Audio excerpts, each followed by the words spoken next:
फरीदाबाद के IMT क्षेत्र में मुठभेड़ के बाद 2 बदमाश गिरफ्तार, 1 घायल। हरियाणा के फरीदाबाद में पुलिस ने अपराधियों के खिलाफ बड़ी कार्रवाई करते हुए मुठभेड़ के बाद 2 आरोपियों को गिरफ्तार किया है। क्राइम ब्रांच ऊंचा गांव की टीम ने IMT क्षेत्र में यह कार्रवाई की, जिसमें 1 आरोपी गोली लगने से घायल हो गया। यह कार्रवाई 14 मार्च को थाना सदर बल्लभगढ़ क्षेत्र में हुई 2 अलग अलग फायरिंग की घटनाओं के बाद की गई। आरोपियों ने पहले sector 68 Chandawali IMT red light के पास स्थित एक शराब ठेके पर फायरिंग कर 10% हिस्सेदारी की मांग की थी। इसके कुछ देर बाद गांव मचगर स्थित एक कार्यालय पर भी फायरिंग कर 50 लाख रुपए की रंगदारी मांगी गई थी। देखिए, 14 मार्च 2026 को रात को 11 और 11:30 के बीच में पुलिस स्टेशन सदर के अंदर 2 वारदातों को अंजाम दिया गया था, जिसमें मुख्यतः ये जो वारदात को अंजाम देने वाला जो मुख्य आरोपी था वो गुजर खान गुजर के नाम से प्रचलित है और उसका असली नाम अनिल है। तो अनिल एलियास खान गुजर ये मचगर का रहने वाला है। इसने अपने एक अन्य साथी मनीष के साथ, जो चंदावली का है, उसके साथ मिलकर 2 जगह पर संगीन वारदात को अंजाम दिया, जिसमें पहली वारदात रात को 11 साढ़े 11 बजे 14 तारीख की रात को एक IMT के पास चंदावली के पास एक लिकर वेंड है, दारू का ठेका है, वहां पर उन्होंने फायरिंग करी और उनको उनसे एक्सटॉर्शन मांगी कि वो अपनी कमाई का 10% इनको दे। और उसी के तुरंत बाद इन्होंने दूसरी वारदात को अंजाम दिया। वहीं पर एक शख्स है, उसके कार्यालय पर जाकर इन्होंने फायरिंग करी और उसको भी धमकी भरा एक पत्र एक्सटॉर्शन के तौर पर 50 हजार की फिरौती के लिए दिया, जो कि CCTV पे इनकी सारी कार्रवाई गतिविधि और इनका जो इंसिडेंट जो उन्होंने करा और धमकी भरे जो फायरिंग वगैरह करा वो सब कुछ कैप्चर हो गया। तो उनकी पहचान मौके पे करी गई। उसी दौरान जिस तरीके की जघन्य अपराध को इन्होंने अंजाम दिया 14 तारीख को, तो उसका संज्ञान लेते हुए हमारे कमिश्नर पुलिस श्री सत्येंद्र गुप्ता साहब ने DCP क्राइम साहब के मार्फत टीमों का गठन करवाया, जिसपे 3 मुख्यतः तौर पर टीमों ने काम करा और DCP क्राइम मुकेश मल्होत्रा साहब के दिशा निर्देश और नेतृत्व में काम करते हुए हमारी क्राइम ब्रांच ऊंचा गांव जो इंचार्ज सुंदर है, उनकी टीम ने अथक प्रयास करते हुए और इन दोनों को पकड़ने में सफलता प्राप्त हुई है।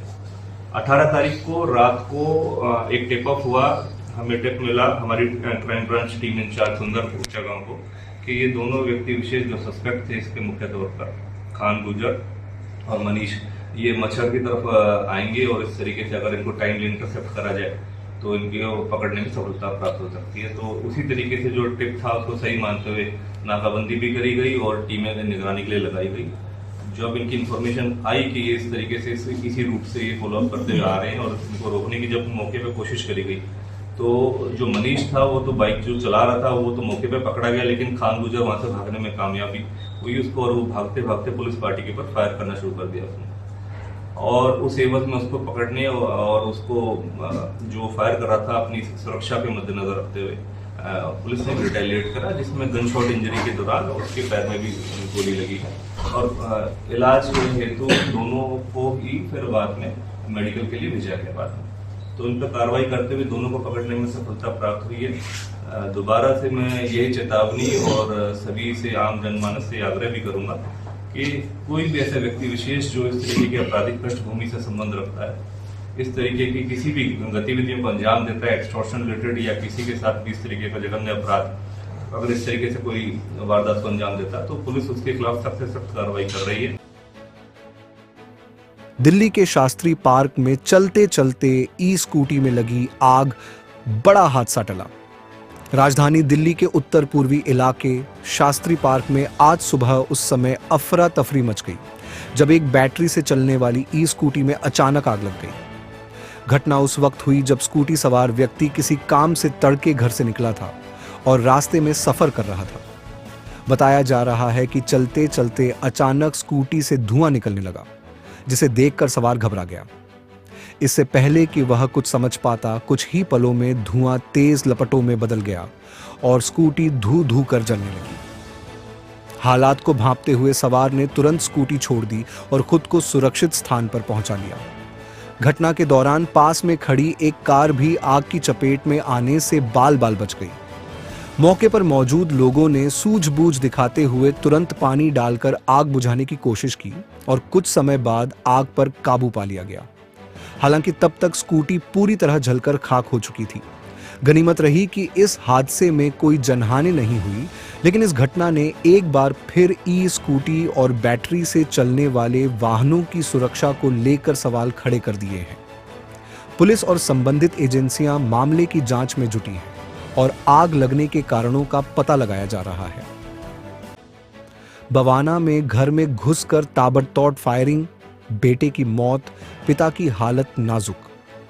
राजधानी दिल्ली के बवाना इलाके में एक बार फिर गैंगवार की खौफनाक घटना सामने आई है, जहां बाइक सवार 3 बदमाशों ने घर में घुसकर ताबड़तोड़ फायरिंग कर दी।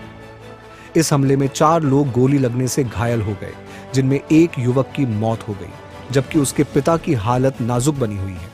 जानकारी के अनुसार हमलावरों ने घर में घुसते ही कई राउंड फायरिंग की। इस दौरान रवि नाम के युवक को गंभीर गोली लगी, जिसे अस्पताल ले जाया गया, लेकिन डॉक्टरों ने उसे मृत घोषित कर दिया। वहीं उसके पिता की हालत गंभीर बताई जा रही है और उनका इलाज जारी है। इस फायरिंग में क्या पूरा मामला है? ये बवाना थाने के एरिया में यहाँ पे फायरिंग हुई है और जैसा कि अभी पता चला है कि एक रवि नाम के व्यक्ति की यहाँ पे डेथ हुई है और 2-3 लोगों को और भी गोली लगी है। मल्टीपल राउंड्स फायर हुए, बाकी तफ्तीश यहाँ पे चल रही है। सर, कोई गैंगवार का मामला है? अभी हम सारी एंगल पे तफ्तीश कर रहे हैं, जैसे इन्वेस्टिगेशन आगे बढ़ेगी आपको बताया सर, जाएगा। कुल कितने लोगों को गोली लगी है? एक बार 4 लोगों को गोली लगी है, एक परिवार के 3 को और एक बाहर जो व्यक्ति बैठा था उसको भी एक गोली लगी है। ब्यूरो रिपोर्ट, टीम तफ्तीश न्यूज़,